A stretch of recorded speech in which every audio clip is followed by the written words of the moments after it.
ಇವತ್ತಿನ ದಿನ ನಮಗೆ ನಮ್ಮ ಪಠ್ಯ ಪುಸ್ತಕದಲ್ಲಿ ಮಹಾರಾಣಾ ಪ್ರತಾಪರನ್ನ ಮಹಾನ್ ಎನ್ನುವ ಬದಲು ಅಕ್ಬರ್ನ ಮಹಾನ್ ಅಂತ ಹೇಳ್ಕೊಡ್ತಾರೆ. ಆದರೆ ನಮ್ಮ ಹಿಂದೂ ಮಕ್ಕಳನ್ನ ನಾವು ಒಂದು ವರ್ಷದಲ್ಲಿ ಎಷ್ಟು ದಿನ ದೇವಸ್ಥಾನಗಳಿಗೆ ಕರ್ಕೊಂಡು ಹೋಗಿದ್ದೀವಿ, ಆ ದೇವಸ್ಥಾನದ ಶ್ರೇಷ್ಠತೆ ಏನು, ಆ ದೇವಸ್ಥಾನದ ಇತಿಹಾಸ ಏನು, ಆ ದೇವಸ್ಥಾನದ ಪುರಾತನ ಕಥೆಗಳೇನು ಅಂತ ನಮ್ಮ ಮಕ್ಕಳಿಗೆ ಎಷ್ಟು ದಿನ ಕೂರಿಸ್ಕೊಂಡು ಹೇಳ್ಕೊಟ್ಟಿದ್ದೀವಿ ಅಂತ ಯೋಚನೆ ಮಾಡಿ. ಇವತ್ತಿನ ಹಿಂದೂ ಮಕ್ಕಳಿಗೆ ಯಾವುದೋ ವರ್ಷದಲ್ಲಿ ಬರುವ ಯಾವುದೋ ಮೂವಿಯ ರಿಲೀಸ್ ಡೇಟ್ ಜ್ಞಾಪಕ ಇರುತ್ತೆ, ಆದರೆ ನನ್ನ ಹಿಂದೂ ಧರ್ಮದ ರಾಮ ಹಾಗೂ ಕೃಷ್ಣರ ಜನ್ಮಸ್ಥಾನ ಯಾವುದು ಅಂತ ಸಾಮಾನ್ಯ ಧರ್ಮಜ್ಞಾನ ಇರೋದಿಲ್ಲ. ನಿಮ್ಮ ಮಕ್ಕಳನ್ನ ನೀವು ಮನೆಯಲ್ಲಿ ಮೊದಲು ಹಿಂದೂಗಳನ್ನಾಗಿ ಮಾಡಿ ಸಾಕು, ಆನಂತರ ಇಂಜಿನಿಯರು, ವಕೀಲರು, ಡಾಕ್ಟರ್ಗಳು ಅವರಾಗೆ ಆಗ್ತಾರೆ.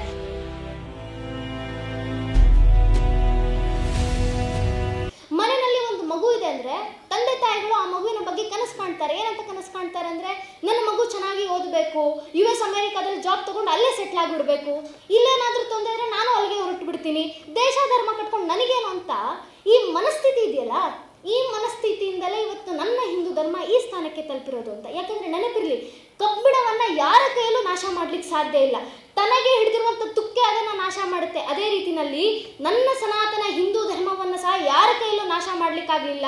ಆ ಸಮಯದಲ್ಲಿ ಬಂದ ಅಕ್ಬರ್ ಬಾಬರ್ ಕೈಯಲ್ಲೇ ನನ್ನ ಧರ್ಮವನ್ನು ಅಲಿಗಾಡಿಸ್ಲಿಕ್ಕೂ ಆಗಲಿಲ್ಲ ಅಂದ್ರೆ ಇನ್ನು ಈಗಿದ್ದವ್ರು ಇನ್ನೇನು ಮಾಡ್ಲಿಕ್ಕೆ ಸಾಧ್ಯ ಇಲ್ಲ ಅಂತ.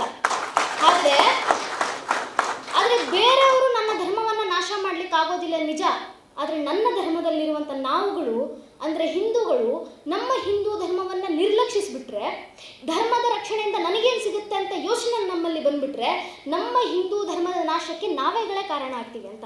ಯಾಕಂದರೆ ನಾವು ಹಿಂದೂಗಳು ಎಷ್ಟು ಮಾತ್ರ ಹಿಂದುತ್ವವನ್ನು ಜಾಗೃತಿಗೊಳಿಸ್ತಾ ಇದ್ದೀವಿ ಅಂತ ಯೋಚನೆ ಮಾಡಿ. ನಮ್ಮ ಮನೆಯಲ್ಲಿರುವಂಥ ಒಂದು ಮಗುವನ್ನು ಕರೆದುಬಿಟ್ಟು, ಮಗು ನಿಮ್ಮ ಅಪ್ಪ ಅಮ್ಮ ಮನೆಯಲ್ಲಿ ಏನು ಹೇಳ್ಕೊಟ್ಟಿದ್ದಾರೆ ಹೇಳಪ್ಪ ಅಂದರೆ ಮಗು ಶುರು ಹಚ್ಕೊಳುತ್ತೆ ABCDEFG ಅಂತ. ಅದನ್ನು ಬಿಟ್ಟರೆ ಇನ್ನೇನು ಹೇಳ್ಕೊಟ್ಟಿಲ್ಲ ನಾವು ಅಂತ. ನಾವು ಮಕ್ಕಳಿಗೆ ಎಷ್ಟು ದಿನ ಕೂರಿಸ್ಕೊಂಡು ABCD ಅನ್ನು ಹೇಳ್ಕೊಡ್ತೀವೋ, ಎಷ್ಟು ದಿನ ಕೂರಿಸ್ಕೊಂಡು ಟ್ವಿಂಕಲ್ ಟ್ವಿಂಕಲ್ ಲಿಟಲ್ ಸ್ಟಾರ್ ಅಂತ ರೈಮ್ಸ್ ಹೇಳ್ಕೊಡ್ತೀವೋ, ಅಷ್ಟೇ ದಿನ ನಾವು ನಮ್ಮ ಮಕ್ಕಳನ್ನ ಕೂರಿಸ್ಕೊಂಡು, ಮಗು ನೀನು ಬೆಳಗ್ಗೆ ಎದ್ದು ನಿನ್ನ ಪಾದದಿಂದ ಭೂತಾಯಿಯನ್ನು ಸ್ಪರ್ಶಿಸೋಕೆ ಮುಂಚೆ ಸಮುದ್ರ ವಸನೆಯ ದೇವಿ ಪರ್ವತಸ್ಥನ ಮಂಡಲಿ ವಿಷ್ಣುಪತಿ ನಮಸ್ತುಭ್ಯಂ ಪಾದಸ್ಪರ್ಶನ ಕ್ಷಮಸ್ವಾಮಿ ಅಂತ ಭೂತಾಯಿಗೆ ಕ್ಷಮೆ ಕೇಳಬೇಕು ಅಂತ ಎಷ್ಟು ದಿನ ನಾವು ಕಲಿಸ್ಕೊಟ್ಟಿದ್ದೀವಿ ಅಂತ ಯೋಚನೆ ಮಾಡಿ. ಇವತ್ತಿನ ದಿನ ಮುಸ್ಲಿಂ ಸಂಪ್ರದಾಯದ ಮಕ್ಕಳು ಬೆಳಗ್ಗೆ ಆದ ತಕ್ಷಣ ತಮ್ಮ ಕೈಯಲ್ಲಿ ತಮ್ಮ ಧರ್ಮ ಗ್ರಂಥವನ್ನು ಇಟ್ಕೊಂಡು ತಾಲೀಮನ್ನು ತಗೊಳ್ಳಿಕ್ಕೆ ಹೋಗ್ತಾರೆ, ಅಂದರೆ ತಮ್ಮ ಧರ್ಮ ಶಿಕ್ಷಣವನ್ನು ತಗೊಳ್ಳಿಕ್ಕೆ ಹೋಗ್ತಾ ಇದ್ದಾರೆ. ಕ್ರಿಶ್ಚಿಯನ್ ಸಂಪ್ರದಾಯದ ಮಕ್ಕಳು ಸಂಡೇ ಆದ ತಕ್ಷಣ ಬೆಳಗ್ಗೆ ಎದ್ದು ಚರ್ಚಲ್ಲಿಗೆ ಪ್ರೇಯರ್ ಮಾಡಲಿಕ್ಕೆ ಅಂತ ಹೋಗ್ತಾರೆ. ಆದರೆ ನಮ್ಮ ಹಿಂದೂ ಮಕ್ಕಳನ್ನ ನಾವು ಒಂದು ವರ್ಷದಲ್ಲಿ ಎಷ್ಟು ದಿನ ದೇವಸ್ಥಾನಗಳಿಗೆ ಕರ್ಕೊಂಡು ಹೋಗಿದ್ದೀವಿ, ಆ ದೇವಸ್ಥಾನದ ಶ್ರೇಷ್ಠತೆ ಏನು, ಆ ದೇವಸ್ಥಾನದ ಇತಿಹಾಸ ಏನು, ಆ ದೇವಸ್ಥಾನದ ಪುರಾತನ ಕಥೆಗಳೇನು ಅಂತ ನಮ್ಮ ಮಕ್ಕಳಿಗೆ ಎಷ್ಟು ದಿನ ಕೂರಿಸ್ಕೊಂಡು ಹೇಳ್ಕೊಟ್ಟಿದ್ದೀವಿ ಅಂತ ಯೋಚನೆ ಮಾಡಿ. ಎಷ್ಟು ದಿನ ನಮ್ಮ ಮಕ್ಕಳನ್ನು ಕೂರಿಸ್ಕೊಂಡು ಹಿಂದೂ ಗ್ರಂಥಗಳ ಬಗ್ಗೆ, ರಾಮಾಯಣದ ಬಗ್ಗೆ, ಮಹಾಭಾರತದ ಬಗ್ಗೆ, ಭಗವದ್ಗೀತೆಯಲ್ಲಿರುವಂಥ ಶ್ಲೋಕಗಳ ಬಗ್ಗೆ, ಅದರ ಅರ್ಥದ ಬಗ್ಗೆ ಎಷ್ಟು ದಿನ ಹೇಳ್ಕೊಟ್ಟಿದ್ದೀವಿ ಅಂತ. ಇದೇ ಕಾರಣಕ್ಕೆ ಇವತ್ತಿನ ಹಿಂದೂ ಮಕ್ಕಳಿಗೆ ಯಾವುದೋ ವರ್ಷದಲ್ಲಿ ಬರುವ ಯಾವುದೋ ಮೂವಿಯ ರಿಲೀಸ್ ಡೇಟ್ ಜ್ಞಾಪಕ ಇರುತ್ತೆ, ಆದರೆ ನನ್ನ ಹಿಂದೂ ಧರ್ಮದ ರಾಮ ಹಾಗೂ ಕೃಷ್ಣರ ಜನ್ಮಸ್ಥಾನ ಯಾವುದು ಅಂತ ಸಾಮಾನ್ಯ ಧರ್ಮಜ್ಞಾನ ಇರೋದಿಲ್ಲ. ಯಾಕಂದರೆ ನಾವು ಯಾವತ್ತೂ ಅವ್ರಿಗೆ ಕೂರಿಸ್ಕೊಂಡು ಹೇಳ್ಕೊಟ್ಟೇ ಇಲ್ಲ ಅಂತ. ಇವತ್ತಿನ ದಿನ ಬೇರೆ ಬೇರೆ ಮತಪಂಥದ ಮಕ್ಕಳಿಗೆ ಅವರ ಮತಪಂಥಗಳ ಬಗ್ಗೆ ಅಷ್ಟು ಚೆನ್ನಾಗಿ ನೆನಪಿದೆ, ಅಷ್ಟು ಚೆನ್ನಾಗಿ ಗೊತ್ತಿದೆ, ಅವರ ಮತಪಂಥಗಳ ಬಗ್ಗೆ ಅಷ್ಟು ಗೌರವ ಇದೆ. ಯಾಕಂದರೆ ಅವ್ರ ತಂದೆ ತಾಯಿ ಚಿಕ್ಕಂದಿನಿಂದ ಹೇಳ್ಕೊಟ್ಟಿರ್ತಾರೆ, ಮಗು ನನ್ನ ಧರ್ಮದ ಶ್ರೇಷ್ಠತೆ ಎಂಥದ್ದು, ನಮ್ಮ ಧರ್ಮದಲ್ಲಿರುವಂಥ ಶ್ರೇಷ್ಠ ಕಥೆಗಳಿದು, ನನ್ನ ಧರ್ಮದಲ್ಲಿರೋ ದೇವರುಗಳು ಇವರು, ಧರ್ಮವನ್ನು ನೀನು ರಕ್ಷಿಸಬೇಕು, ಗೌರವಿಸಬೇಕು ಅಂತ ತಂದೆ ತಾಯಿಗಳು ಪ್ರತಿದಿನ ಹೇಳ್ಕೊಡ್ತಾರೆ. ಆದರೆ ನಾವು ಯಾವತ್ತೂ ನಮ್ಮ ಮಕ್ಕಳಿಗೆ ಹೇಳ್ಕೊಟ್ಟೇ ಇಲ್ಲ. ಮನೆಯಲ್ಲಿ ಮಗು ಹುಟ್ಟಿದ ತಕ್ಷಣ ನಿರ್ಧಾರ ಮಾಡಿಬಿಡ್ತೀವಿ, ನನ್ನ ಮಗ ಇಂಜಿನಿಯರೇ ಆಗೋದು, ನನ್ನ ಮಗ ಡಾಕ್ಟರೇ ಆಗೋದು ಅಂತ. ಆದರೆ ಏನು ಸುಖ, ಇವತ್ತು ಸ್ವಿಟ್ಜರ್ಲ್ಯಾಂಡಿನ ಒಟ್ಟು ಜನಸಂಖ್ಯೆ ಎಷ್ಟಿದೆ ಅಷ್ಟು ಇಂಜಿನಿಯರ್ಗಳನ್ನು ಭಾರತ ಪ್ರತಿ ವರ್ಷ ಪ್ರೊಡ್ಯೂಸ್ ಮಾಡುತ್ತೆ. ಆದರೆ ಏನು ಸಾರ್ಥಕ? ಅದರಲ್ಲಿ 0.0001% ಜನರಿಗೂ ಕೂಡ ತಮ್ಮ ಹಿಂದೂ ಧರ್ಮದ ಬಗ್ಗೆ ಸಾಮಾನ್ಯ ಜ್ಞಾನ ಇರೋದಿಲ್ಲ, ತಂದೆ ತಾಯಿಗಳನ್ನು ಯಾವ ರೀತಿ ನೋಡ್ಕೋಬೇಕು ಅನ್ನೋ ಸಂಸ್ಕಾರ ಇರೋದಿಲ್ಲ. ಅದಕ್ಕೆ ಅವರಲ್ಲಿ ಇಂಜಿನಿಯರ್, ಡಾಕ್ಟರ್ ಆಗಿರ್ತಾರೆ, ತಂದೆ ತಾಯಿಗಳನ್ನ ಇಲ್ಲಿ ವೃದ್ಧಾಶ್ರಮದಲ್ಲಿ ಬಿಟ್ಟು ಹೋಗಿರ್ತಾರೆ. ನೀವು ಅಕಸ್ಮಾತ್ ನಮ್ಮ ಮಕ್ಕಳನ್ನು ನಾವು ಶಾಲೆಗೆ ಕಳಿಸ್ತಾ ಇದೀವಲ್ಲ, ಶಾಲೆಯಲ್ಲಿ ಅವರಿಗೆ ಧರ್ಮದ ಬಗ್ಗೆ ಹೇಳ್ಕೊಡ್ತಾರೆ, ಸಂಸ್ಕಾರವನ್ನು ನೀಡ್ತಾರೆ ಅಂದರೆ ದಯವಿಟ್ಟು ಅದ್ರ ಬಗ್ಗೆ ಕಲ್ಪನೆ ಸಹ ಮಾಡ್ಲಿಕ್ಕೆ ಹೋಗ್ಬೇಡಿ. ಯಾಕಂದರೆ ಮೆಕಾಲೆ ಈ ಎಜುಕೇಷನ್ ಸಿಸ್ಟಮನ್ನು ಭಾರತಕ್ಕೆ ತಂದಿದೆ, ಭಾರತಕ್ಕೆ ತುಂಡರಿಸಲಿಕ್ಕಾಗೋದ್ರಿಂದ ಇವತ್ತಿನ ದಿನ ನಮಗೆ ನಮ್ಮ ಪಠ್ಯ ಪುಸ್ತಕದಲ್ಲಿ ಮಹಾರಾಣಾ ಪ್ರತಾಪರನ್ನ ಮಹಾನ್ ಎನ್ನುವ ಬದಲು ಅಕ್ಬರ್ನ ಮಹಾನ್ ಅಂತ ಹೇಳ್ಕೊಡ್ತಾರೆ, ಛತ್ರಪತಿ ಶಿವಾಜಿ ಮಹಾರಾಜರನ್ನ ಮಹಾನ್ ಎನ್ನುವ ಬದಲು ಜಹಾಂಗೀರ್ನ ಮಹಾನ್ ಅಂತ ಹೇಳ್ಕೊಡ್ತಾರೆ, ಸಾವರ್ಕರ್ರನ್ನ ಮಹಾನ್ ಎನ್ನುವ ಬದಲು ಇನ್ಯಾರೋ ಮೆಕಾಲೆನ ಮಹಾನ್ ಅಂತ ಹೇಳ್ಕೊಡ್ತಾರೆ, ಭಗತ್ ಸಿಂಗರನ್ನ ಮಹಾನ್ ಎನ್ನುವ ಬದಲು ಟಿಪ್ಪು ಸುಲ್ತಾನ್ನ ಮಹಾನ್ ಅಂತ ಹೇಳ್ಕೊಡ್ತಾರೆ, ಹಿಂದೂಗಳನ್ನ ಆತಂಕವಾದಿಗಳು ಒಂದು, ಮೊಘಲರನ್ನ ಶಾಂತಿ ದೂತರು ಅಂತ ಹೇಳ್ಕೊಡ್ತಾರೆ.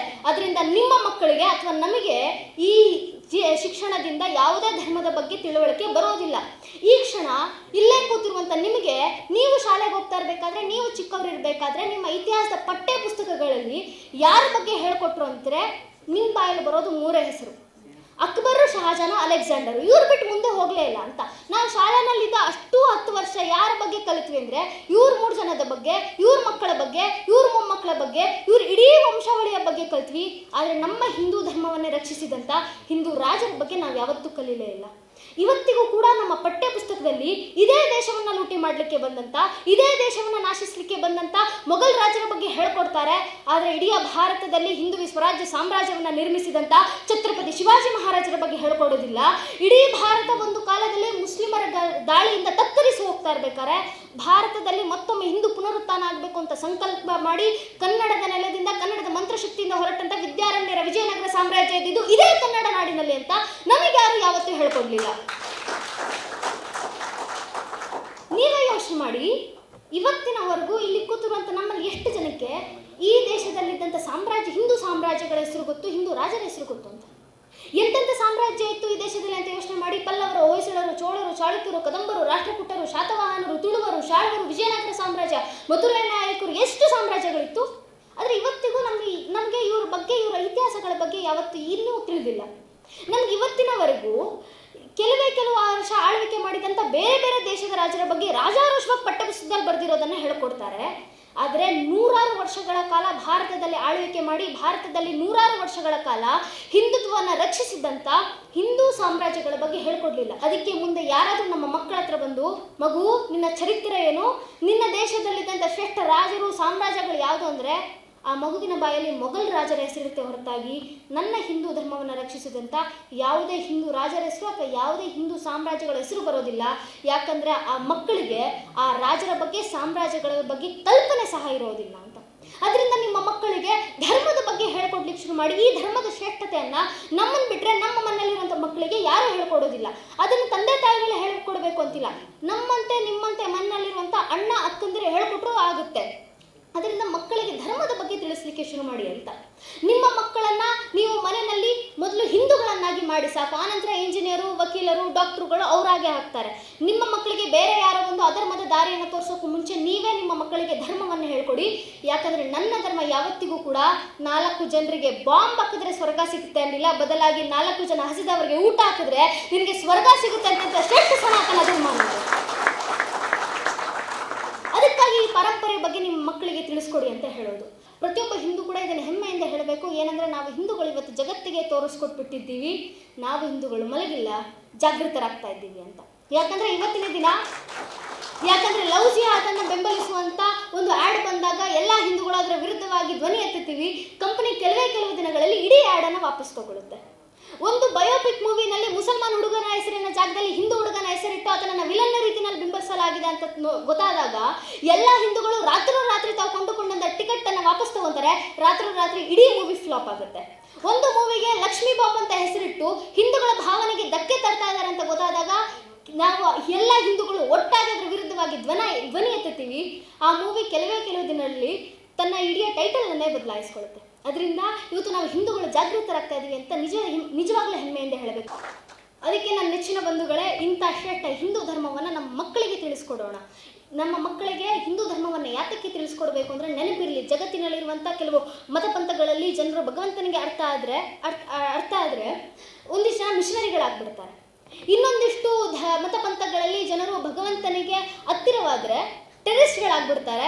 ಆದರೆ ನನ್ನ ಏಕೈಕ ಸನಾತನ ಹಿಂದೂ ಧರ್ಮದಲ್ಲಿ ಮಾತ್ರ ಜನರು ಭಗವಂತನಿಗೆ ಹತ್ತಿರವಾದರೆ ಸರ್ವೇ ಜನ ಸುಖಿನೋ ಭವಂತು, ಸರ್ವೇ ಸಂತು ನಿರಾಮಯ, ಸರ್ವೇ ಭದ್ರಾಣಿ ಪಶ್ಯಂತು ಮಾ ಕಶ್ಚಿತ್ ದುಃಖ ಭಾಗವತ್ ಎಂಬ ಸರ್ವಶ್ರೇಷ್ಠ ಶಾಂತಿ ಮಂತ್ರವನ್ನು ಜಗತ್ತಿಗೆ ನೀಡುವಂಥ ಜ್ಞಾನಾರ್ಜನೆಗಳಲ್ಲಿ ಒಬ್ಬರಾಗಿ ಇಡೀ ಜಗತ್ತಿಗೆ ಸದಾಕಾಲ ಕೊಡುಗೆಗಳಾಗಿ ಉಳಿತಾರೆ. ಅದಕ್ಕೋಸ್ಕರ ನಿಮ್ಮ ಮಕ್ಕಳಿಗೆ ಇವತ್ತಿನ ದಿನದಿಂದಲೇ ಹಿಂದುತ್ವದ ಬಗ್ಗೆ ಜಾಗೃತಿ ಮೂಡಿಸಿ, ಹಿಂದುತ್ವದ ಶ್ರೇಷ್ಠತೆ ಏನು ಅಂತ ತಿಳಿಸಿ.